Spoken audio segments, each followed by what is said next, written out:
আল্লাহ আমার এই রবি আমার সব, দমে দমে তনু মনে তারি অনুভব বলেন আল্লাহ আমার ওই রবি আমার সব, আল্লাহ আমার ওই রবি আমার সব। চিৎকার মারিয়া বলেন সুবহানাল্লাহ। এই জন্য আল্লাহর শুকরিয়া আদায় করলে আল্লাহ তাবারক তাআলা খুশি হন। কারণ আল্লাহ সুবহানাহু তাআলা আমাদেরকে হায়ান জানোয়ার, পশু পাখি, কীট পতঙ্গ, কুকুর, বিড়াল, শূকর হায়ান জানোয়ার না বানাইয়া আমাদেরকে আশরাফুল মাখলুকাত, সৃষ্টির সেরা জীব বানাইছেন। ঠিক কিনা বলেন? আমাদেরকে কুকুর বানাইতে পারতেন না? আমরা হলাম আশরাফুল মাখলুকাত, সৃষ্টির সেরা জীব। এই জন্য আল্লাহর এক বান্দা বলেন যে আমরা হলাম আদম জাতি, আদমের সন্তান। আদমকে আল্লাহ সুবহানাহু তাআলা দামি বানায় দিয়েছেন। ঠিক কিনা? সর্বপ্রথম আদম আলাইহিস সালাতু ওয়াস সালামকে সৃষ্টি কইরা সমস্ত ফেরেশতার সামনে আদমকে সম্মানী বানাইছেন কে? আল্লাহ। হামদে বেউর মার খোদায়ে পাকেরা আখে ইমাদত মুফতে খাকেরা, আখে ইমাদত মুফতে খাকেরা। মারহাবা বলেন। আল্লাহর এক গোলাম বলতেছেন, ও আল্লাহ, সমস্ত প্রশংসা তোমার জন্য, কারণ তুমি আদম আলাইহিস সালাতু ওয়াস সালামকে এক মুষ্ঠ মাটি থেকে বানাইয়া তুমি আদমকে সম্মানী বানাইয়া দিছো। সুবহানাল্লাহ। এক মুষ্টি মাটিকে আল্লাহ তাআলা দাম বাড়ায় দিছে। ঠিক কিনা বলেন? আল্লাহু আল্লাহু তুমি জাল্লে জালালু, শেষ করা তো যায় না গে তোমার গুণগান। আল্লাহু আল্লাহু তুমি মাটির আদমকে সৃষ্টি করিয়া ঘোষণা করিয়া দিলে শ্রেষ্ঠ বলিয়া, তাই নূরের ফেরেশতা করে আদমকে সেজদা, সবার সে দিলে মাটির মানুষকে সম্মান। মারহাবা বলেন। সব চাইতে দামি বানাইলেন মানুষ। এই জন্য আল্লাহর আরেক গোলাম বলেন, আদমিয়া দাদাইবা জন্ম সলমা করদাই, আয়ে খুদা কুরবা সুয়ান ইহসা বর ইহসা করদাই। মারহাবা বলেন। আল্লাহর গোলাম বলতেছে, আল্লাহ গো, আমি তোমার শুকরিয়া আদায় করি এই জন্য, কারণ তুমি আমি গোলামকে আদমের সন্তান বানাইছ। আদমের সন্তান, আমরা বনি আদমের সন্তান। ঠিক কিনা বলেন? আদমিয়া দাদাই বা জন্ম সলমা করদাই, আয়ে খুদা কুরবা সুয়ান ইহসা বর ইহসা করদাই। আল্লাহ, তুমি শুধু আমাকে আদম বানাও নাই, আমাকে মুসলমান বানাইছ।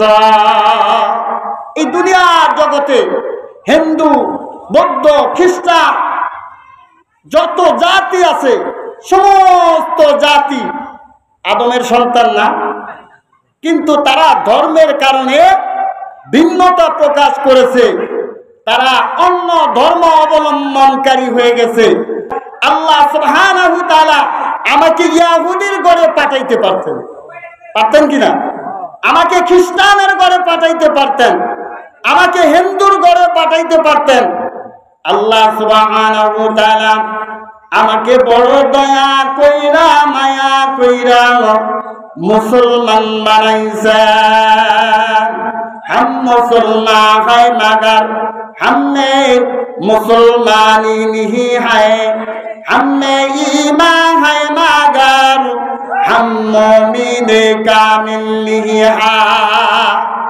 আমি আপনি মুসলমান, কিন্তু আমার আপনার মধ্যে মুসলমানের অস্তিত্ব খুঁজে পাওয়া যায় না, মুসলমানের আদর্শ আমার আপনার মধ্যে নাই। আল্লাহর বান্দা বলতেছেন, আল্লাহ আমি যে তোমার পরিপূর্ণ হুকুম পালন করতে পারি না, আমি পরিপূর্ণ মুসলমান হইতে পারি নাই, তবুও যে তুমি আমাকে মুসলমান বানাইছ, এই জন্য তোমার দরবারে লাখো কোটি শুকরিয়া। বলেন সুবহানাল্লাহ। আর শুধু আমাকে আদম বানাও নাই, আমাকে শুধু মুসলমান বানাও নাই, আমাকে এমন একটা নবীর উম্মত বানাইছ, যেই নবীকে সৃষ্টি না করলে এই দুনিয়ার কিছুই সৃষ্টি হইত না। সুবহানাল্লাহ। বলে সেই নবীর উম্মত বানাইছ, এটা আমার জন্য একটা বিশাল পাওয়া। এই জন্য আমি তোমার শুকরিয়া আদায় করি। আর আমাকে শুধু আদম বানাইলা না, আমাকে শুধু মুসলমান বানাইলা না, আমাকে শুধু শ্রেষ্ঠ নবীর উম্মত বানাইলা না, আমাকে যে তুমি তোমার শুকরিয়া আদায় করার তৌফিক দান করছ, এই জন্য তোমার দরবারে লাখো কোটি শুকরিয়া। বলেন মারহাবা। কারণ তুমি আমাকে তৌফিক না দিলে আমি তোমার শুকরিয়া আদায় করতে পারতাম না। করতে পারতাম? এই জন্য কুল্লে হালে সমস্ত অবস্থায় আল্লাহর শুকরিয়া আদায় করা দরকার। আমরা সমস্ত অবস্থায় আল্লাহর শুকরিয়া আদায় করব। সুস্থতায় আল্লাহর শুকরিয়া, অসুস্থতায় আল্লাহর শুকরিয়া, সুখে থাকি আল্লাহর শুকরিয়া। কারণ আল্লাহ সুবহানাহু তাআলা আমাদেরকে যে নিয়ামত দিয়েছেন, এই নিয়ামতের প্রত্যেকটা নিয়ামতের ব্যাপারে জবাবদিহি করতে হবে।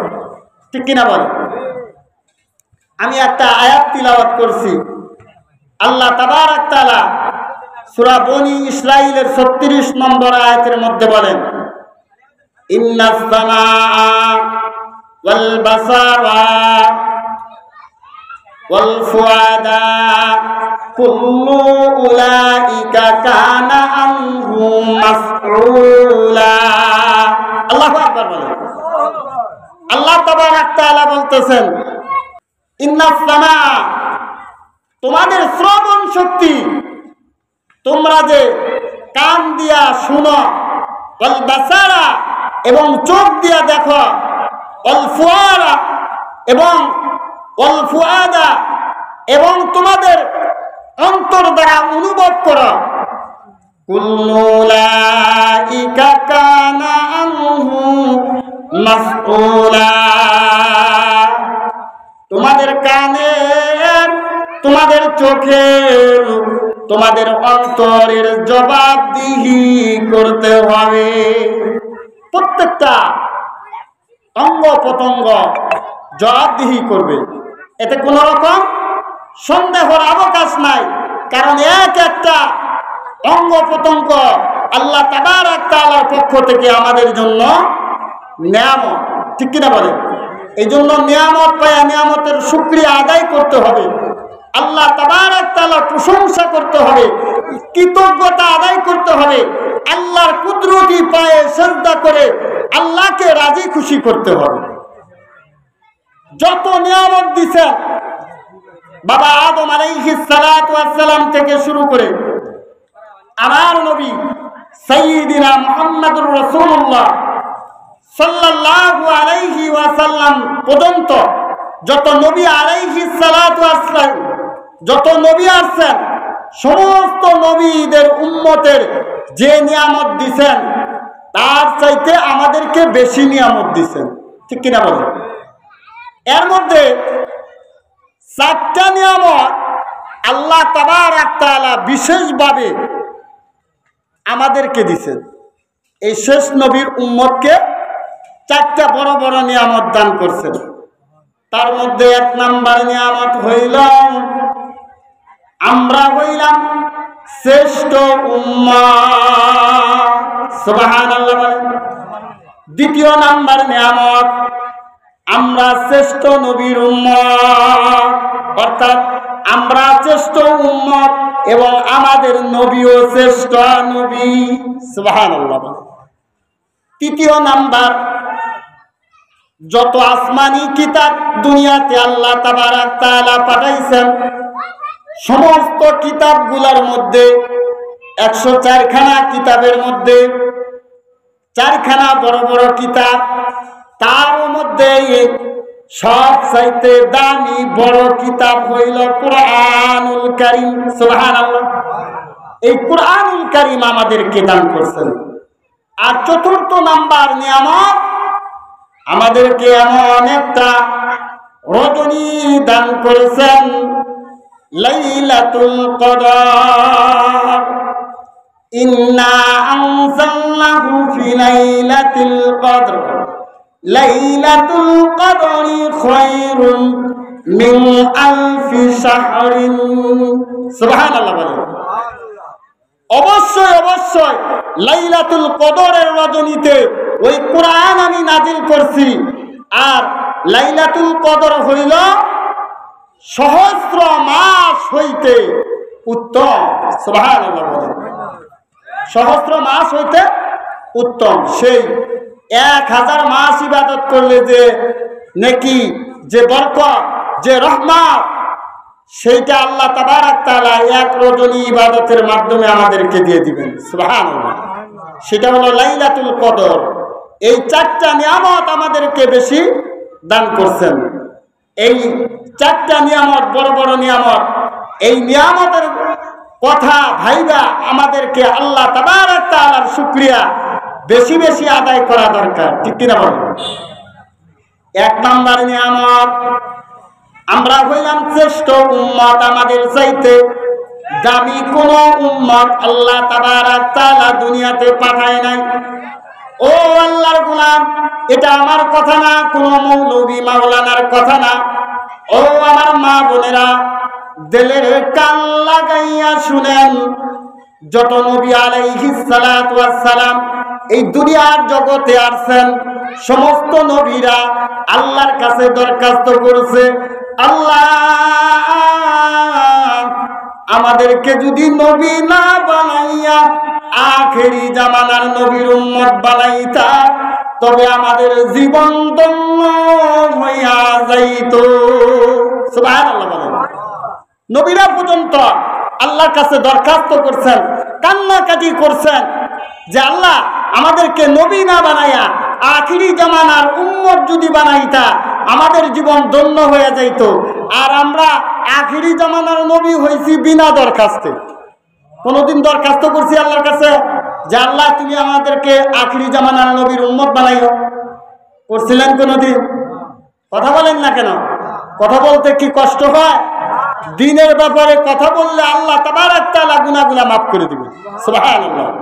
সুবহানাল্লাহ বললেন, একবার সুবহানাল্লাহ বললে আল্লাহ তাবারাক তাআলা এমন একটা জান্নাতের মধ্যে গাছ লাগাই দিবেন, যে গাছের এরিয়া মক্কার একটা তেজি ঘোড়া 500 বছর যদি দৌড়ায়, ওই গাছের এরিয়া শেষ করতে পারবে না। সুবহানাল্লাহ। আর একবার সুবহানাল্লাহ বললে উহুদ পাহাড় পরিমাণ সওয়াব আপনার আমলনামায় লেখা হবে। এই জন্য সুবহানাল্লাহ বলার দরকার আছে কি নাই? তাহলে নবী আলাইহিস সালাতু ওয়াস সালাম যুগে যুগে যত নবী আসছেন, সমস্ত নবীরা দরখাস্ত করছে, আল্লাহ তুমি আমাদেরকে আখিরি জামানার নবীর উম্মত যদি বানাইতা, তাহলে আমাদের জীবন ধন্য হয়ে যাইত। আর আমরা এত কপাল পোড়া, এমন বোকা, এমন অসহায়, আমরা যে নির্বোধ, আমরা আখিরি জামানার উম্মত হইয়া আমরা কদর বুঝতে পারলাম না। ঠিক কিনা বলেন? আল্লাহ তাবারাক তাআলা বলেন, ও আখিরি জামানার উম্মতেরা তোমরা শুনে নাও, আমি আল্লাহ পাক রব্বুল আলামিন আমার নবী সাইয়্যিদিনা মুহাম্মদুর রাসূলুল্লাহ সাল্লাল্লাহু আলাইহি ওয়াসাল্লামের উপর যেই পবিত্র কোরআনটা নাযিল করলাম, ওই কোরআনের মধ্যে তোমাদের কথা আমি আল্লাহ বর্ণনা করে দিলাম। বলেন সুবহানাল্লাহ। আল্লাহ পাক